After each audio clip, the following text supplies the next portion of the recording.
Instagram, boa noite pessoal do Facebook, sejam todos bem-vindos. Estamos aqui da CEF presencialmente para fazermos o estudo do Evangelho segundo o Espiritismo, o Livro dos Espíritos, e hoje vamos começar o segundo livro psicografado por Chico, ditado por André Luiz, Os Mensageiros. Então vou ler uma página da Agenda Cristã, página 8, chamada Irmãos em Perigo. Os que pretendem transformar o próximo de um dia para o outro a golpes verbais.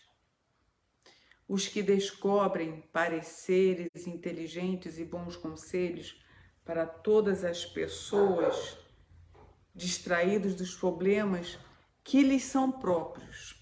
Os que colocam a mente em outro mundo de maneira absoluta, sem atender aos deveres do mundo em que respiram. Os que permanecem incessantemente preocupados em se defenderem. Os que fazem 10 projetos maravilhosos por dia, sem concretizar nenhum deles em 10 anos. Os que reconhecem a grandeza das verdades divinas, mas que jamais dispõem de tempo para cultivá-las em favor da própria iluminação. Os que adiam indefinidamente para amanhã o serviço da compreensão e do amor ao próximo. Os que se sentem senhores exclusivos de todos os trabalhos no campo da caridade, sem distribuir oportunidades de serviço aos outros. Os que declaram perdoar a ofensa, mas que nunca conseguem esquecer o mal. Os que encontram ensejo de se entediarem da vida. Na verdade, ele está literalmente falando todos os irmãos que estão em perigo, né? Eles não dão nenhuma... Todos esses aqui, na verdade, precisam rever e pensar o que eles estão fazendo, né? Isso aí. Vamos fechar os nossos olhos, elevar os nossos pensamentos ao nosso Mestre Jesus, agradecendo a reflexão, pensando nos irmãos que estão em perigo, o que podemos ajudar e nos ajudar. Pensar no que podemos fazer hoje, sem pensar no amanhã. Vamos fazer hoje. Amanhã a Deus pertence. Vamos pensar no que podemos realizar a ideia, em vez de planejar e não realizar nada. Então, que façamos um pouquinho, ou seja, dar um sorriso, dar um bom dia, ser um par de ouvidos para escutar aquele que está sufocado e precisando conversar, enfim, que possamos olhar o próximo com amor e empatia, assim como gostaríamos que nos olhassem. Obrigada, Mestre. Obrigada por estar ao nosso lado, permitindo que os teus bons espíritos, os nossos mentores, os mentores da CEF, os trabalhadores incansáveis, sempre prontos para nos ajudar e nos intuir. Fica conosco, Mestre, hoje e sempre. Que assim seja, graças a Deus. Bom, vamos começar o item hoje do capítulo 10. Espera aí, gente. Bem-aventurados os que são misericordiosos, capítulo 10, do Evangelho segundo o Espiritismo. Reconciliação com os adversários. Vou ler o item 5, vamos começar. Reconciliai-vos o mais depressa possível com o vosso adversário, enquanto estáis com ele a caminho, para que ele não vos entregue ao juiz, o juiz não vos entregue ao ministro da Justiça e não sejais metido em prisão. Digo-vos em verdade que daí não saireis enquanto não houverdes pago o último ceitil. Isso está em São Mateus, capítulo 5, versículo 25 e 26.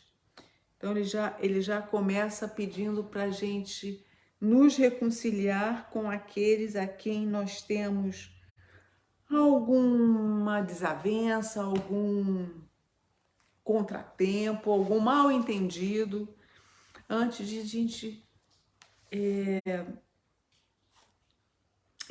antes a gente retornar à pátria, porque depois, para fazer essas composições, nos reencontrarmos, né, para acertarmos as arestas, vai ficar um pouquinho mais difícil, né? Quer comentar alguma coisa, Ernesto? Não? Isso mesmo. Item 6. Na prática do perdão.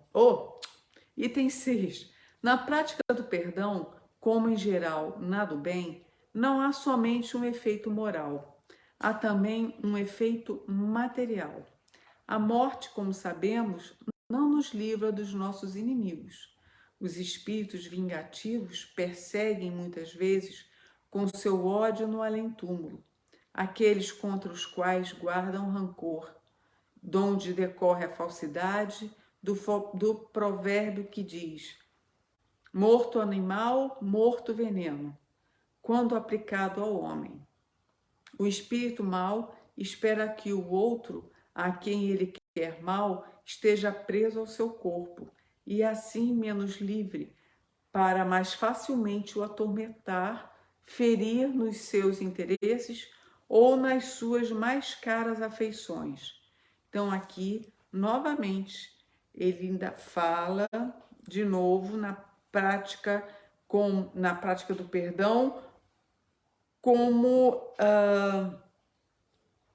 não somente como um efeito moral. Ele diz aqui, não há somente um efeito moral, há também um efeito material, porque na verdade aqueles que a gente não consegue se reconciliar, guardam raivas, rancores, quando passa para o mundo espiritual, isso vai junto, né? Então, se eles têm ideias vingativas, eles podem com certeza continuar nos perturbando, tentando nos influenciar negativamente, para nos prejudicar.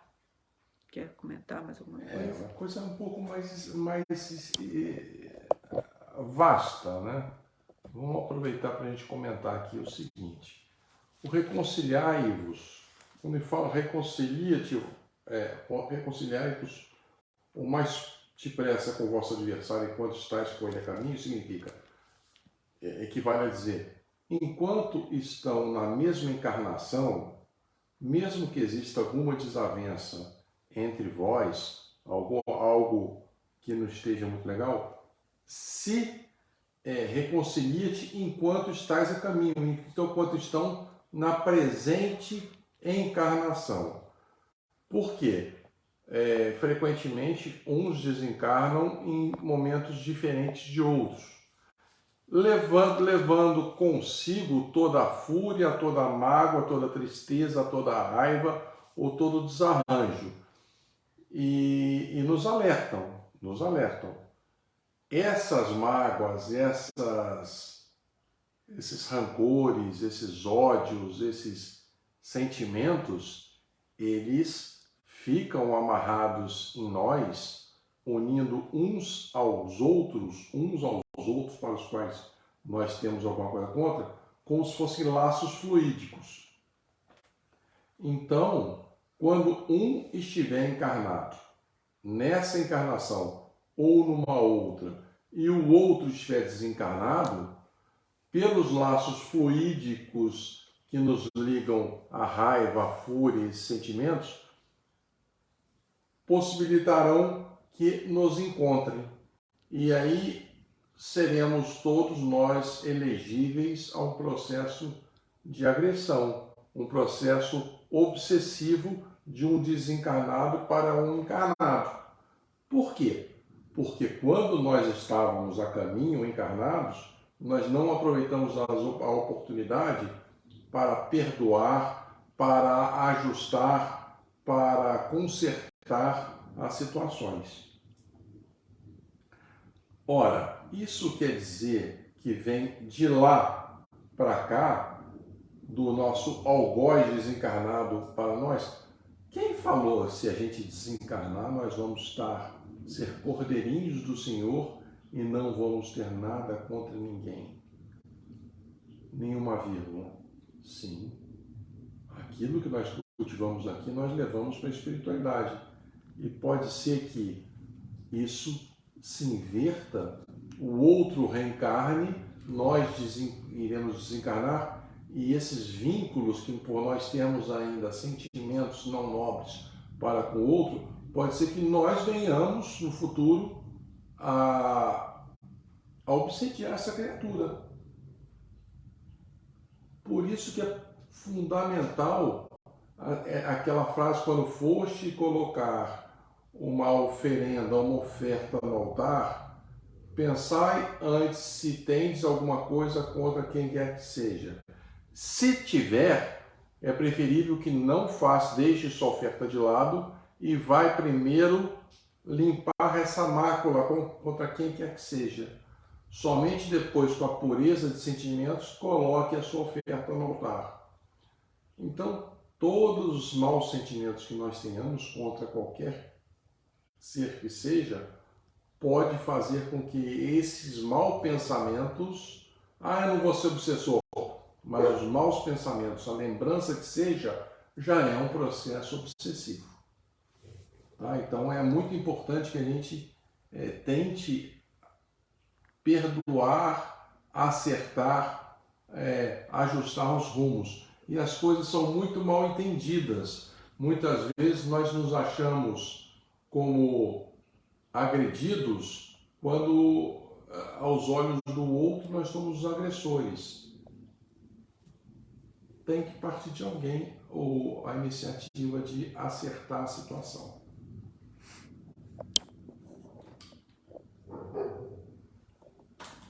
Vamos lá. O espírito mau espera que o outro, a quem ele quer mal, esteja preso ao seu corpo e assim menos livre para mais facilmente o atormentar, ferir os seus interesses ou nas suas mais caras afeições. Nesse fato reside a causa da maioria dos casos de obsessão, sobretudo dos que apresentam certa gravidade, quais de subjugação e possessão. O obsediado e o possesso são, pois, quase sempre vítimas de uma vingança, cujo motivo se encontra em existência anterior e a qual o que a sofre deu lugar pelo seu proceder. Deus o permite para os punir do mal que a seu turno praticaram, ou se tal não ocorreu, por haverem faltado com a indulgência e a caridade, não perdoando. Importa, consequentemente, do ponto de vista da tranquilidade futura, que cada um repare quanto antes os agravos que haja causado ao seu próximo, que perdoe aos seus inimigos, a fim de que, antes que a morte lhe chegue, esteja apagado qualquer motivo de dissensão, toda causa fundada de animosidade anterior. Por essa forma, de um inimigo encarniçado, isso é, neste mundo se pode fazer um amigo no outro. Vamos lá, de novo.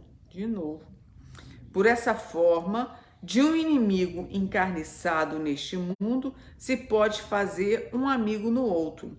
Pelo menos o que assim procede, põe do seu lado o bom direito e Deus não consente que aquele que perdoou sofra qualquer vingança. Quando Jesus recomenda que nos reconciliemos o mais cedo possível com o nosso adversário, não é somente objetivando apaziguar as discórdias no curso da nossa atual existência. É principalmente para que elas não se perpetuem nas existências futuras. Não saireis de lá, da prisão, enquanto não houverdes pago até o último centavo, isto é, enquanto não houverdes satisfeito completamente a justiça de Deus. Ou seja, então, que fique claro que mesmo que a gente não perdoe, não tente perdoar, não tente fazer dando um passo, a próxima existência continuará tentando. Eu não sei se eu coloquei direito. Quer falar alguma coisa? Dando prosseguimento ao que a gente estava falando, se ajuste, se reconcilie, se perdoe, repare as situações enquanto está a tempo, enquanto está a caminho, porque dentro de uma planificação, nós poderemos nos encontrar na espiritualidade, nos arrependermos e nos perdoarmos. Mas ainda assim nós vamos precisar reencarnar em outras existências, quando for possível, para de fato aparar essas arestas. Porque uma coisa é nós chegarmos a uma conclusão desmaterializados. A outra coisa é com a vestimenta material, vestimenta de corpo, com os ímpetos, com os valores e por aí vai. Então é fundamental. Quando o que ele quis falar é não apenas se reconciliar para se ajustar, como isso tem que ser ajustado para não perpetuar essas discussões, essas desavenças, as animosidades, o desamor, as agressões, os maus sentimentos. Isso tem que acabar mais cedo ou mais tarde. Por isso que frequentemente nós, em algum momento, nos reencontraremos em reencarnações futuras para aparar esses ajustes. E aparar os ajustes é de fato perdoar um ao outro, se apaziguar, se amar e se ajudar, tá? Mas da onde vem? Tem dois lados que se acham mutuamente agredidos. Da onde tem que vir o perdão? Poxa, o perdão tem que vir dos dois, mas fundamentalmente daquele que tem mais conhecimento, aquele que tem mais condição ou discernimento. Ah, mas isso vai afetar o meu orgulho e minha vaidade. Dane-se. Mas quem está preocupado com orgulho e vaidade? A gente está preocupado com a eternidade. Nós estamos preocupados em evoluir. Ah, eu perdoei, mas ele não me perdoou. Olha, são dois problemas distintos. Se você já realmente perdoou, se você já realmente não tem nada além contra a outra pessoa, o vínculo fluídico, as amarras fluídicas que te ligavam a ele foram rompidas, porque você não tem nada de mal contra ele, e sim de bom. Se aquilo está dentro dele ainda, é um passo que ele vai ter que dar oportunamente para aprender. Porque enquanto ele não aprender, enquanto ele não superar, aquilo vai estar atormentando a consciência dele. A Conceição colocou aqui, deixa eu virar para cá que fica mais fácil para eu ler.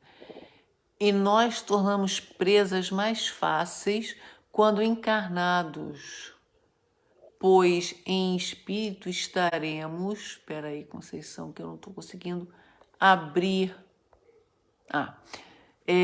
pois estaremos presos, mais fáceis de sermos influenciados, obsediados. E quando não nos atingem diretamente, nos atinge atuando junto àqueles que amamos. O perdão também é a prática da humildade e do amor.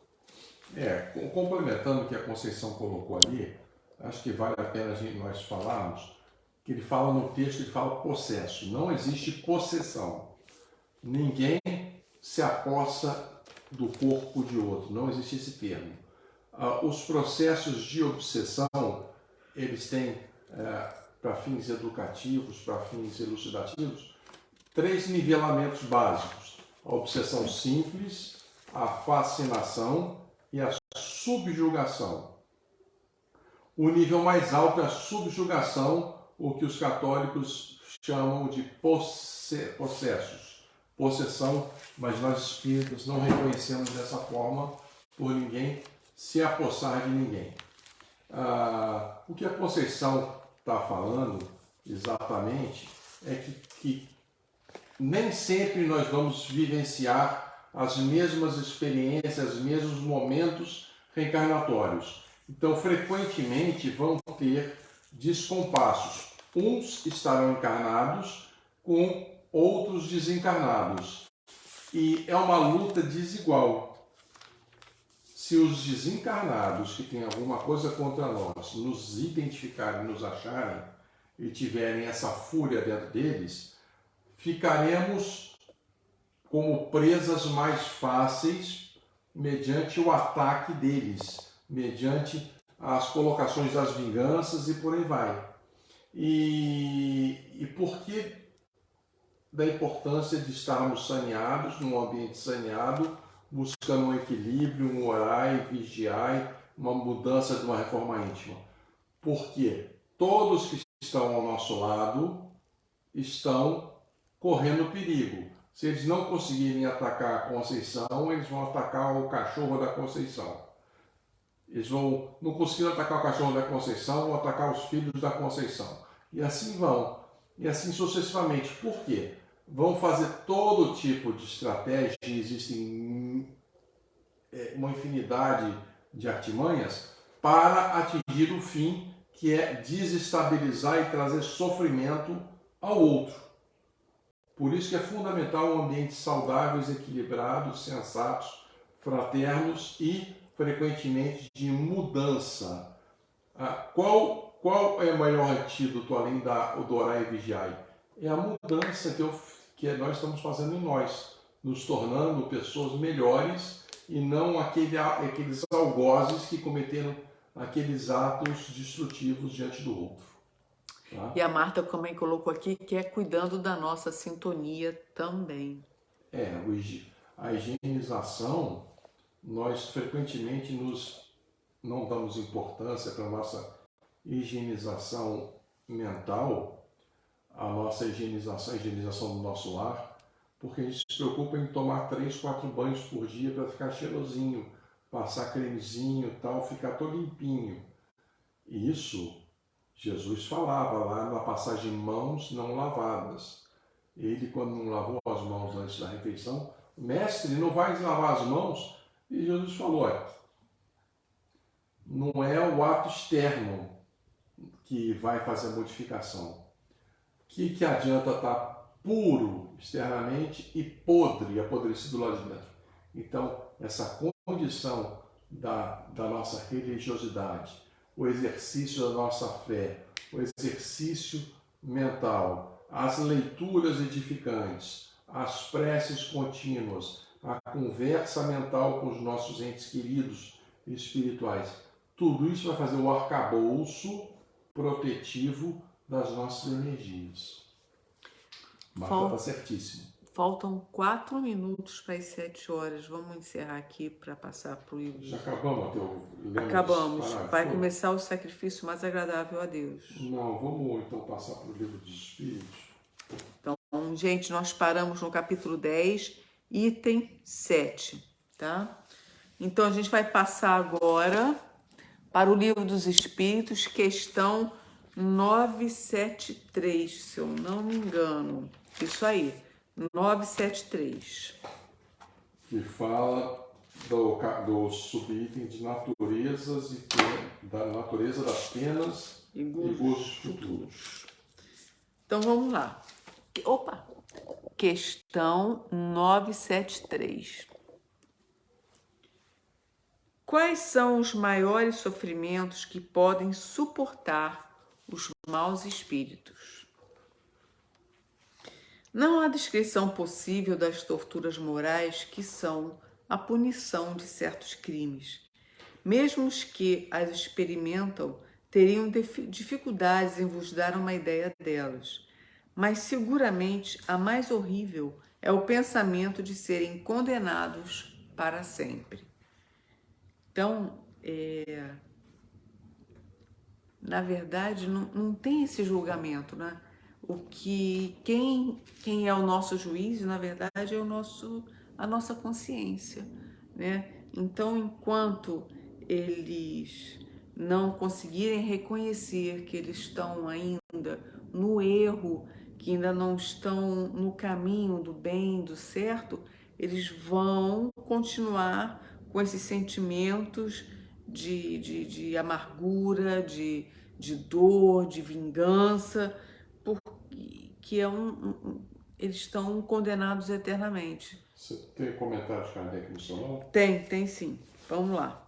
O homem faz das penas e dos gozos da alma depois da morte, uma ideia mais ou menos elevada, segundo o estado de sua inteligência. Quanto mais ele se desenvolve, mais essa ideia se depura e se liberta da matéria. Ele compreende as coisas sobre um ponto de vista mais racional e deixa de prender à letra as imagens de uma linguagem figurada. A razão mais esclarecida, nos ensinando que a alma é um ser todo espiritual, nos diz, por isso mesmo, que ela não pode ser afetada pelas impressões que não agem senão sobre a matéria. Mas não se segue disso que esteja isenta de sofrimentos, nem que não receba a punição de suas faltas. As comunicações espíritas têm por resultado nos mostrar o estado futuro da alma, não mais como uma teoria, mas como uma realidade.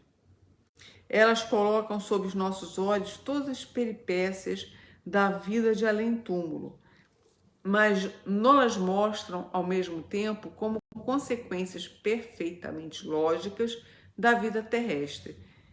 E ainda que liberto do aparelho fantástico criado pela imaginação dos homens, elas não são menos penosas para aqueles que fizeram mau uso de suas faculdades. A diversidade dessas consequências é infinita, mas pode dizer-se, em tese geral, cada um é punido naquilo em que pecou. É assim que uns o são pela visão incessante do mal que fizeram, outros pelos desgostos, pelo medo, pela vergonha, pela dúvida, pelo isolamento, pelas trevas, pela separação dos seres que lhes são caros e etc. Então, na verdade, ele vem mais ou menos quase que a confirmar, porque é ele mesmo que se coloca, que ele sente a vergonha, ele está se punindo, ele se isola, né? Então, ele... É isso mesmo, Ernesto? Então, vamos lá. Bom, essa pergunta ela é muito direta, né? Quais são os maiores sofrimentos que os espíritos podem suportar? Os maus espíritos. Os maus espíritos podem suportar. Quais são os maiores sofrimentos que os maus espíritos podem suportar? Bom, não existe uma dosagem, uma métrica. Todos vão passar aquilo que cultivaram. Então, é um processo extremamente confuso, mas extremamente claro ao mesmo tempo. Ora, mesmo depois de libertos do corpo, do envoltório material, que da terra veio e da terra ficou, os espíritos que estão ligados a situações materiais que ultrapassam todos os valores morais aceitáveis, todos aqueles que cultivam vícios, todos aqueles que cultivam questões que não podem mais viver, como questões relacionadas à matéria, todos esses vão ficar presos com a consciência atrelado àquilo tal qual vivos estivessem. Então, não sentem dor, mas fizeram, o corpo não está lá para sentir dor, mas sentem as dores daquilo que geraram dores que eles fizeram de errado, porque são questões relacionadas a uma dor de consciência. E essa dor de consciência associada à densidade perispiritual é tal qual se tivesse sentindo materialmente. Mas não tem matéria. Se não tem matéria, não tem célula. Se não tem célula, não tem órgãos e não tem dor. Não tem. Tudo produto da consciência. Tudo produto daquilo que estão vivendo, por estarem vivendo ainda as questões da matéria, sem estarem na matéria. Se for tão de forma a ultrapassar os valores, aquilo que deveriam ter feito, que faz parte do processo de aprendizado, de entendimento que aquilo não devia ter sido feito, que aquilo é errado, e justamente esse distanciamento gradativo que vai fazer com que eles sejam elegíveis a viverem aquilo que estão fadados a viver na espiritualidade. Valores morais, valores espirituais. Então, muitas vezes, espíritos tentam ajudá-los e eles não estão prontos para serem ajudados, porque eles estão pensando nas traições que sofreram, ou nas traições que fizeram, ou nos homicídios que cometeram, ou nas falcatruas. Estão presos a essas situações que são verdadeiras chagas para a consciência, para a dor da consciência. E frequentemente eles revisitam as cenas e isso tudo como se fosse uma tortura, até o momento deles entenderem que aquilo foi um erro. E aí eles começam a pedir ajuda, como se um doente que precisasse de um comprimido para passar alguma doença, e aí ele está aceitando.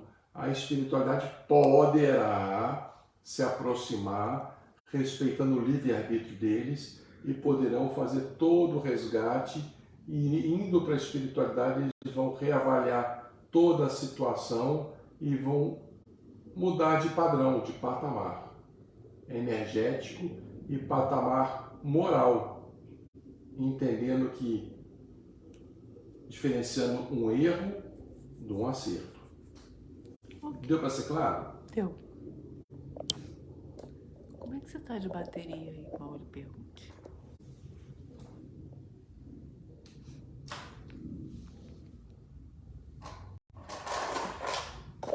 Só um segundo, gente. Antes que aconteça um acidente aqui. Vamos lá, 974. Qual a origem da doutrina do fogo eterno? Imagem como tantas outras tomadas pela realidade. Mas esse medo não pode ter um bom resultado? Vê depois se ele reprime muito, mesmo entre os que a ensinam. Se ensinais coisas que a razão rejeita mais tarde, fareis uma impressão que não será nem durável, nem salutar. Aí tem uma nota de Kardec. O homem, não podendo mostrar pela sua linguagem a natureza desses sofrimentos, não encontrou comparação mais enérgica que a do fogo, porque para ele o fogo é o tipo do mais cruel suplício e o símbolo da ação mais enérgica. É por isso que a crença no fogo eterno remonta à mais alta antiguidade e os povos modernos a herdaram dos povos antigos. É por isso também que, em sua linguagem figurada, ele diz: o fogo das paixões, queimar-se-ão de amor, de ciúme e etc. A origem da doutrina do fogo eterno também vem muito um pouco da religião católica, né? Que sempre fala que vai arder um fogo eterno, né? No inferno, que o inferno sempre é feito de fogo. Então, Isso é um sinônimo, ou então para impor medo mesmo, para as pessoas ficarem com medo de ficar dentro do fogo eternamente. Que é... Tudo isso deriva das antigas escrituras, do Velho Testamento, e antes do Velho Testamento, das faculdades, das questões que cultuavam em relação ao fogo, né? A terra, o fogo, o ar. Muito bem. Jesus veio há 2000 e tantos anos atrás já para falar de um Deus amoroso, um Deus Pai, um Deus misericordioso. Deveria ser, se bem entendido desde aquela época, a noção, o entendimento de que não existe essa imagem que uns foram criados para a angelitude e outros vão, se não são anjos, vão para o inferno, o fogo eterno. Isso é uma metáfora relacionada ao medo, relacionada, se você fizer isso, você vai, vai para o inferno. Tudo isso aos moldes de um Deus punitivo, um Deus que depois Jesus modificou, falou que é um Deus Pai, misericordioso, justo, amoroso, benevolente, que é o nosso melhor, e por aí vai.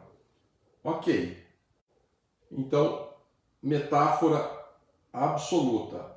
Porém, aqueles que acreditarem no fogo eterno e não tiverem maiores esclarecimentos, e isso servir pelo medo para que eles sejam pessoas melhores, de uma forma ou de outra, eles estão entrando no caminho, mesmo sem ter o discernimento que um dia precisaram ter. Então é absolutamente folclórica essa questão, relacionada a um Deus punitivo. Não existe o caramanhão, não existe o diabinho, com rabinho, com tridente, com chifrinho, não existe o inferno. O que existem são situações mal vividas e a gente não precisa, voltamos a falar, não precisamos desencarnar para viver um inferno ou para viver em zonas umbralinas. A nossa forma de encarar a vida aqui quando estamos vivos, já fazemos dela um pedacinho do céu ou um pedacinho do inferno, entre aspas. Tá bom? A Marta colocou um dedinho. Vamos lá. 975. Os espíritos inferiores compreendem a felicidade do justo? Sim, e é isso que faz seu suplício, porque compreende que estão privados dela por suas faltas. É por isso que o espírito liberto da matéria aspira depois a uma nova existência corporal, porque cada existência pode abreviar a duração desse suplício, que ela é bem empregada, se ela é bem empregada. Ele faz então a escolha das provas pelas quais poderá expiar suas faltas, porque sabei o bem, o espírito sofre por todo o mal que faz, ou do qual foi a causa, voluntária, por todo o bem que poderia fazer e que não fez, e por todo o mal que resulta do bem que ele não fez. O espírito errante não tem mais véu, está como saído do nevoeiro e vê o que o afasta da felicidade. Então sofre mais, porque compreende quanto é culpado. Para ele não há mais ilusão, vê a realidade das coisas. Aí vem Kardec. O espírito no estado errante abraça de um lado todas as suas existências passadas, de outro vê o futuro prometido e compreende o que lhe falta para atingi-lo. Tal como um viajor que chegou ao alto de uma montanha, vê o caminho percorrido e o que lhe resta percorrer para chegar ao seu objetivo. Então, apesar dos espíritos inferiores compreenderem a felicidade do justo, eles sabem que é por eles mesmos que eles não, eu não gosto de dizer, é por culpa deles que eles não alcançam isso, porque eles, quando eles têm a oportunidade de vir à Terra ou de encarnar e resgatar e reparar, e em vez de fazer isso, ele consegue angariar alguns débitos, ele consegue reparar alguns, mas quando ele volta e vê que não foi bem assim, então ele fica mais triste, né? Mais... como é que eu vou dizer? Ele fica decepcionado com ele mesmo, né? Ele sabe o que ele precisa fazer e o que tem que fazer, mas só que às vezes ele não consegue alcançar. Fala, Ernesto, fala que é melhor. Bom, os espíritos inferiores, os espíritos incompletos, os espíritos errantes, notem que todos nós somos errantes, tá? Nesse mundo de provas e expiações, nós vamos desencarnar e seremos espíritos errantes. Errantes são os espíritos que ainda têm erros nos seus comportamentos morais e máculas ainda a serem espiadas. Então, mesmo desencarnando, nós seremos errantes nesse segundo estágio evolutivo que nós estamos. Os espíritos inferiores compreendem a felicidade do outro? Inicialmente não. Inicialmente, quando eles estão no estado de fúria, de perturbação, de irritação, quando eles ainda não recobraram as faculdades normais, eles ficam mais irritados ainda. Nós temos uma passagem no Evangelho que fala da rainha de França, que quando ela desencarnou, ela ficou atônita quando viu, ela esperava chegar na realeza e por aí vai. Quando ela viu que tinha os subordinados dela, que foram os subordinados dela aqui na Terra, que na espiritualidade tinham posições muito mais nobres que ela não entendeu isso inicialmente.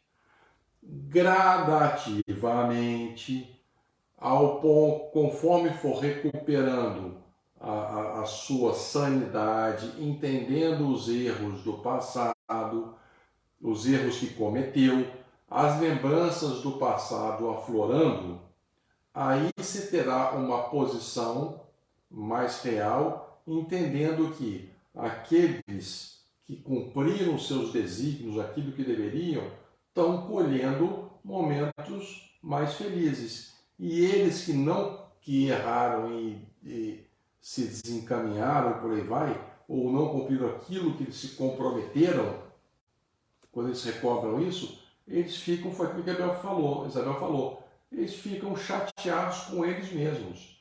Não existe essa cobrança do outro lado, coisa feia, ficou de ir lá e não fez isso. Não, é a nossa consciência. Nós ficamos chateados conosco mesmo por perder tanto erro, tanto tempo com besteiras, com picuinhas e com coisas que não levam a nada perene, a nada de melhor.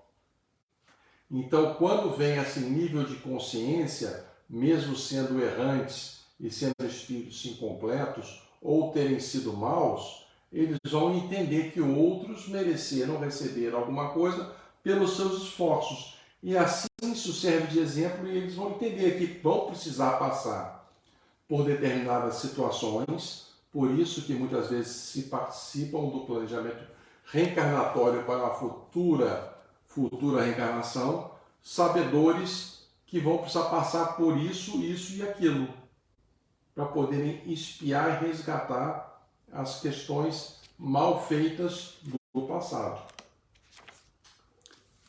Foi claro? Foi.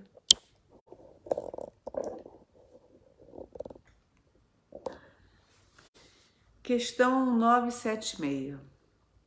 A visão dos espíritos que sofrem não é para bons... Peraí, calma.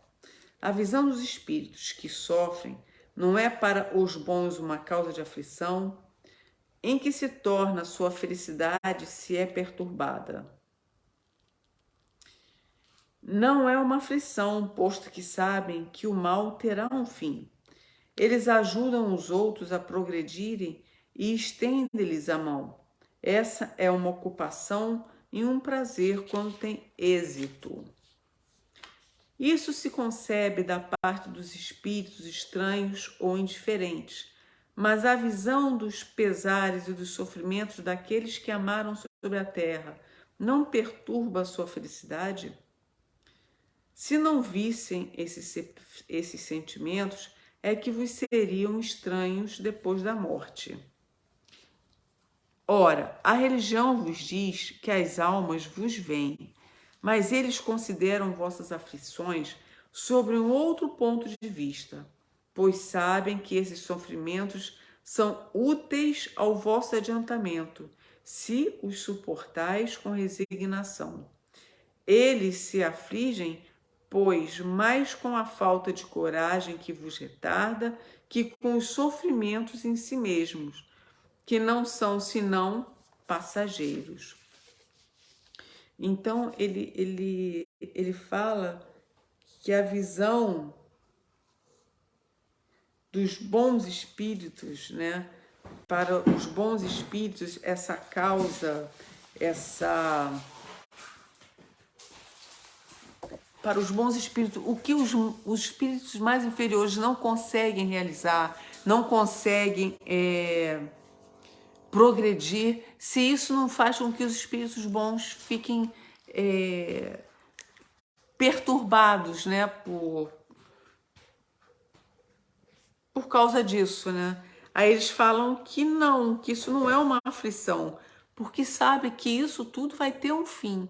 Por isso que eles estão sempre prontos para nos ajudar, nos intuir, nos dar a mão, para exatamente que a gente consiga ter forças e coragem para ultrapassar toda e qualquer dificuldade, qualquer momento de falta de saúde, que seja que a gente esteja passando por algum momento de aflição, né? E aí eles falam que eles ficam mais tristes exatamente pela nossa falta de perseverança, de iniciativa, de dar o primeiro passo, de batalhar, de correr atrás contra os maus sentimentos, os maus atos. Quer complementar? Acho que é isso mesmo que você falou. Os sentimentos são diferentes. Nós estamos falando entre uma diferença entre pais e filhos aqui na matéria, aqui na Terra, e um exemplo, pais que se desencarnaram vendo os filhos aqui na matéria. Ora, aqui na matéria nós temos a propensão de ter um sofrimento muito maior com a deterioração da matéria, com as ações maléficas, com as ocorrências, mesmo que estou dando exemplo dos filhos, mesmo que os filhos sejam culpados, nós vamos tentar minimizar frequentemente a situação para arrumar uma desculpa e por aí vai. Somos criaturas totalmente falíveis e a matéria nos traz desvirtuamentos e cegueiras morais muitas vezes.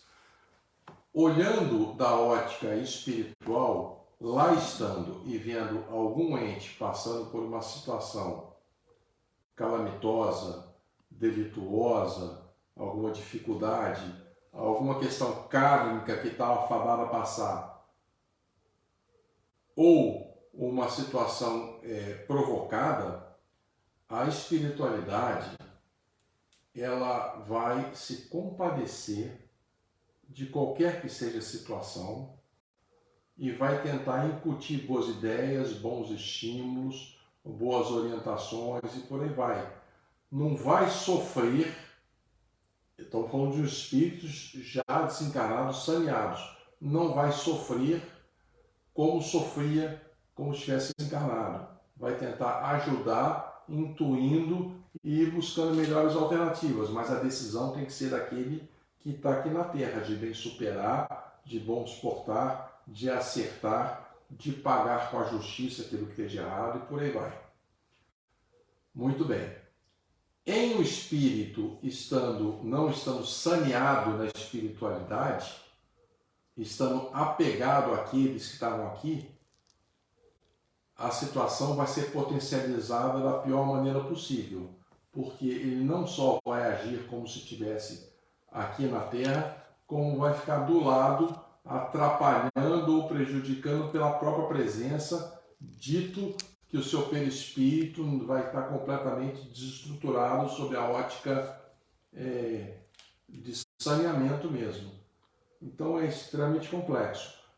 Um espírito equilibrado na espiritualidade, respondendo mais diretamente, vai olhar com olhos de compaixão, de amor e tentar ajudar naquilo que for possível, sabendo que a criatura que está aqui na Terra terá que passar por aquilo que se comprometeu a passar, dado aos erros do passado, ou vai ter que passar, dado as situações que cavou aqui no presente.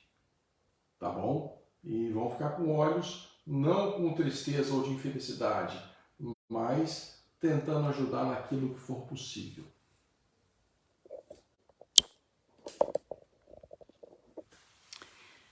Questão 977.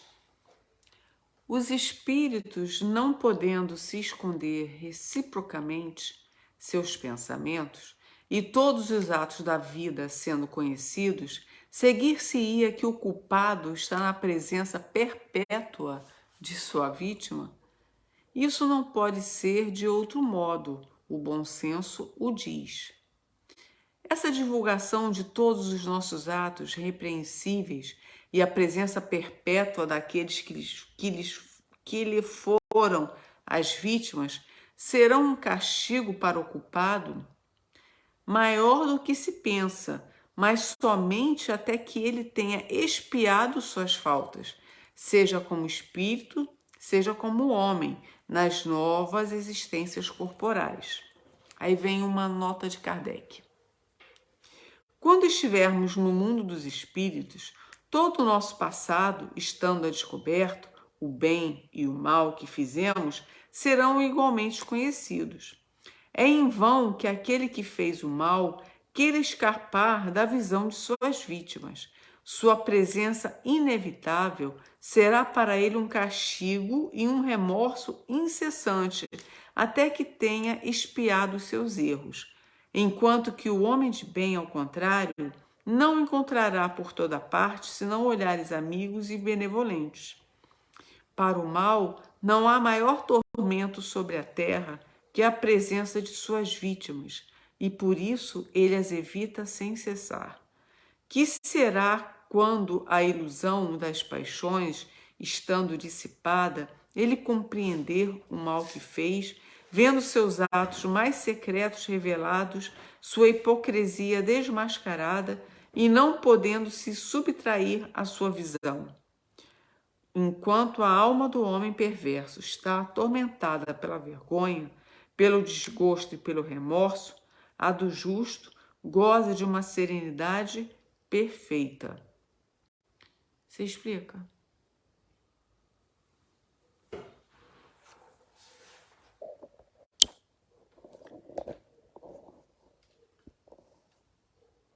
A fuga da realidade, a fuga de nós mesmos, o esconder os atos, os nossos atos, é uma figura que somente serve de encarnado para encarnado. Tudo que nós fizermos, a quem quer que seja, de bom, retornará para nós em benefícios espirituais. Tudo aquilo que for apreendido licitamente, no âmbito da moral, dos bons costumes, dos conhecimentos, será incorporado ao espírito e será um bem eternamente nosso, uma conquista do espírito. Agora, todos os erros, tudo aquilo que nós fizermos contra quem quer que seja e contra nós mesmos, ficará registrado no perispírito, para que, enquanto nós não espiarmos em reencarnações futuras isso, enquanto nós não aprendermos, enquanto nós não passarmos por essas máculas, o registro ficará exposto.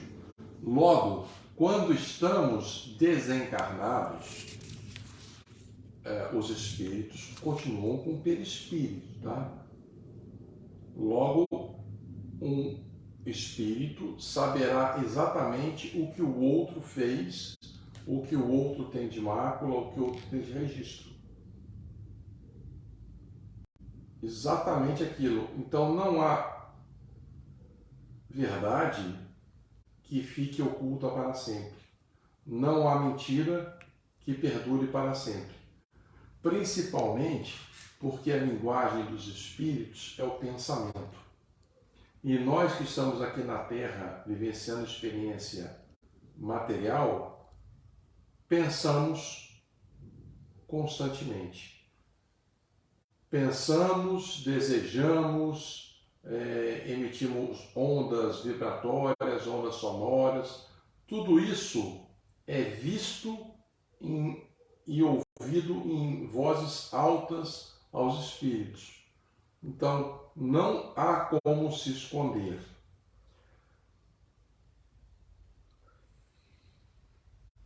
Eu posso me envergonhar de algum ato que eu fiz estando na espiritualidade? Sim, eu tenho registros, todos nós temos registros de um passado delituoso e erros do presente, que estão registrados no perispírito, que serão um livro aberto para todos os outros que estão na espiritualidade. Ambos desencarnei, estou lá, tenho vergonha daquilo que eu fiz. É ilícito que eu tenha vergonha.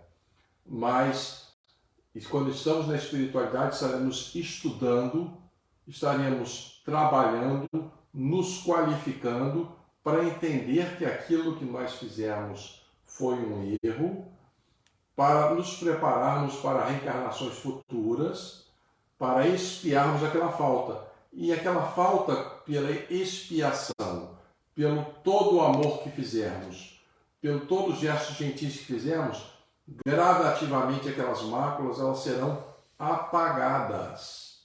Não há mal que dure para sempre. Elas serão reparadas, mas elas são necessárias e fundamentais que estejam nesse arquivo para que nós venhamos a aprender futuramente, sinceramente. Acho que eu respondi tudo, né? Tudo. Muito bom. Vamos passar agora para os livros mensageiros. Eu vou fazer uma leitura aqui. Livros mensageiros, fazer a leitura da... Prólogo. Ele não tem aqui. Eu vou ler aqui uma mensagem de Emmanuel. Tá? Hoje vamos começar fazendo a leitura apenas da introdução, que é a mensagem de Emmanuel. Os Mensageiros. Lendo esse livro, que relaciona algumas experiências de mensageiros espirituais, certamente muitos leitores concluirão com os velhos conceitos da filosofia que tudo está no cérebro do homem, em virtude da materialidade relativa das paisagens, observações, serviços e acontecimentos.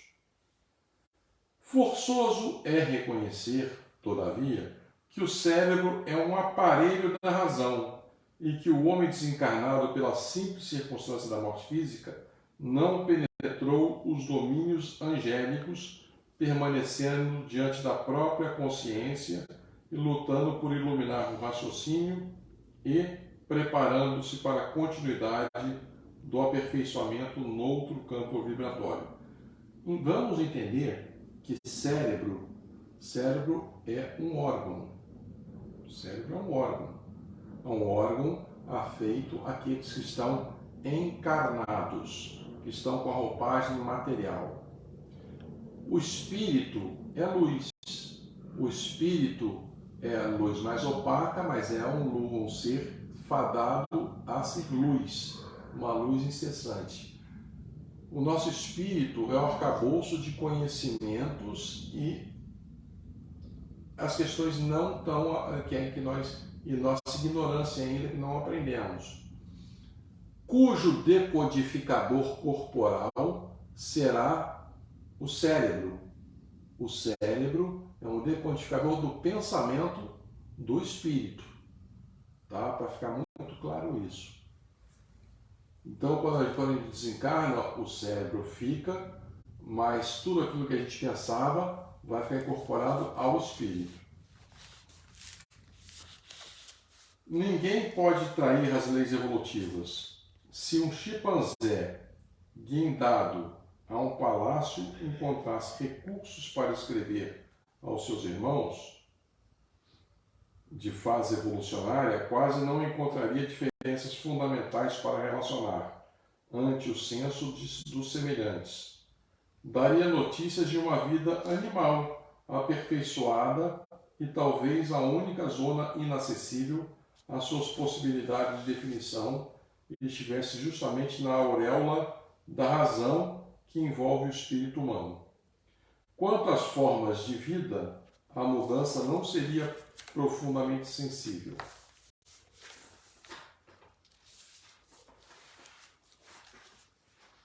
Os pelos rústicos encontram sucessão nas casimiras e sedas modernas. A natureza que cerca o ninho agreste é a mesma que fornece estabilidade à moradia do homem. A furna ter-se-ia transformado na edificação de pedra. O prado verde liga-se ao jardim civilizado. A continuação da espécie apresenta fenômenos quase idênticos. A lei da herança continua com ligeiras modificações. A nutrição demonstra os mesmos trâmites. A união de família consanguínea revela os mesmos traços fortes. O chimpanzé, desse modo, somente encontraria dificuldade para enumerar os problemas do trabalho, da responsabilidade, da memória enobrecida, do sentimento purificado, da edificação espiritual, enfim, relativa à conquista da razão. Em vista disso, não se justifica a estranheza dos que leem as mensagens do teor das que André Luiz endereça aos estudiosos devotados à construção espiritual de si mesmos. O homem vulgar costuma estimar as expectativas ansiosas à espera de acontecimentos espetaculares, esquecidos de que a natureza não se perturba para satisfazer a pontos da vista da criatura. A morte física não é um salto do desequilíbrio, é um passo da evolução. À maneira do macaco que encontra no ambiente humano uma vida animal enobrecida, o homem que após a morte física mereceu um ingresso nos círculos elevados do invisível, encontra uma vida humana sublimada. Naturalmente, o grande número de problemas referentes à espiritualidade superior, aí espera a criatura, desafiando-lhe o conhecimento para a sucessão sublime. Para a ascensão. Para a ascensão sublime aos domínios iluminados da vida. O progresso não sofre estacionamento, e a alma caminha incessantemente, atraída pela luz imortal. No entanto, o que nos leva a grafar esse prefácio singelo não é a conclusão filosófica, mas a necessidade de evidenciar a santa oportunidade de trabalho do leitor amigo nos dias que correm. Felizes os que buscarem na revelação nova o lugar de serviço que lhes compete na terra, consoante a vontade de Deus. O Espiritismo cristão não oferece ao homem tão somente o campo de pesquisa e consulta, no qual raros estudiosos conseguem caminhar dignamente. Mas muito mais que isso, revela a oficina da renovação, onde cada consciência de aprendiz deve procurar sua justa integração com a vida mais alta, pelo esforço interior, pela disciplina de si mesmo, pelo autoaperfeiçoamento. Não falta concurso divino ao trabalhador de boa vontade, e quem observar o nobre serviço de um aniceto reconhecerá que não é fácil prestar assistência espiritual aos homens. Trazer a colaboração fraterna dos planos superiores aos espíritos encarnados não é obra mecânica, enquadrada em princípios de menor esforço. Claro, portanto, que para recebê-la não poderá o homem fugir aos mesmos imperativos. É indispensável lavar o vaso do coração para receber a água viva, abandonar revoltórios inferiores para vestir os trajes nupciais da luz eterna. Entregamos, pois, ao leitor amigo as novas páginas de André Luiz, satisfeitos por cumprir um dever. Constitui um relatório incompleto de uma semana de trabalho espiritual dos mensageiros do bem, junto aos homens e, acima de tudo, mostram a figura de um emissário consciente e benfeitor generoso, em Aniceto.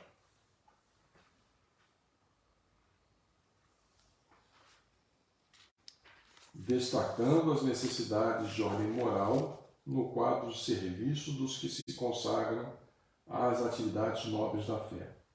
Se procuras, amigo, a luz espiritual, se a animalidade já te cansou o coração, lembra-te que, em espiritualismo e investigação, conduzirá sempre ao infinito, tanto no que se refere ao campo infinitesimal, como na esfera dos astros distantes, e que a só transformação de ti mesmo, à luz da espiritualidade superior, te facultará acesso às fontes da vida divina.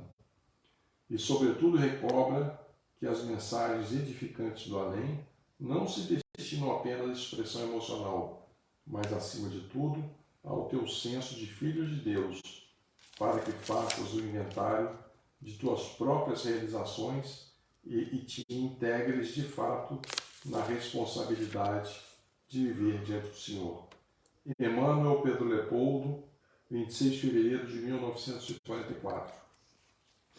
Então é um prefácio enigmático, filosófico, difícil, mas que nos traz informações importantes que devemos sorver ao máximo, que o que está aqui compreende uma experiência de uma semana, equivalente a uma semana do trabalho deles na espiritualidade, no serviço de interagir junto a nós que aqui estamos, que temos ou teríamos todas as condições de nos dedicarmos, de mudarmos um rumo, de nos apegarmos mais à fé, mais ao trabalho, mais à fraternidade, e é isso que nós esperamos dessa quase súplica de Emmanuel em relação aos trabalhos dos mensageiros sob o comando do Aniceto,